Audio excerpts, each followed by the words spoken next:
সম্মানিত দর্শক, আজকে আপনাদের নিয়ে আসলাম খুব সুন্দর বিশাল একটি আলু খেতে। এটি হচ্ছে গোপালগঞ্জ জেলা এবং মোকশেদপুর থানায় অবস্থিত। এখন আপনাদের নিয়ে আসব খুব সুন্দর বড় একটি লেবু বাগানে। এটি খুব বড় একটি লেবু বাগান। এই বাগানে অসংখ্য লেবু রয়েছে। এটিও গোপালগঞ্জ জেলা এবং মোকশেদপুর থানায় অবস্থিত।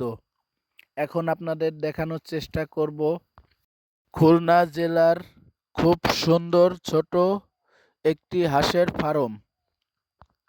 ছোট ফার্মটিতে অনেক সুন্দর সুন্দর ছোট হাঁসের বাচ্চা রয়েছে। আপনারা চাইলে এখান থেকে হাঁস নিয়ে যেতে পারেন। এখন আপনাদের নিয়ে আসব খুব সুন্দর বড় একটি টমেটো বাগানে। এই বাগানটিতে অসংখ্য টমাটম রয়েছে ও বাগানটিতে এসে আমার খুব ভালো লেগেছিল। এই বাগানটি হচ্ছে খুলনা জেলায় অবস্থিত। দেখুন কতগুলো টমাটম দেখানোর চেষ্টা করছি আপনাদের। ভিডিওটা যদি ভালো লাগে আমার চ্যানেলটিকে একটি সাবস্ক্রাইব করে দেবেন, এতে করে নতুন নতুন ভিডিও সবার আগে পেয়ে যাবেন। তো এখন আপনাদের দেখানোর চেষ্টা করছি যশোর জেলার হোগলা গাছ। এটি হচ্ছে হোগলা গাছ। এইগুলোর থেকেই পাটি তৈরি করা হয়।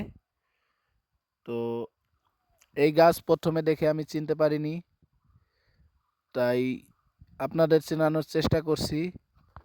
এখন আপনাদের নিয়ে আসলাম খুলনা জেলার খুব সুন্দর একটি নৌকার বাজারে। এই বাজারটির নাম হচ্ছে আনন্দ বাজার।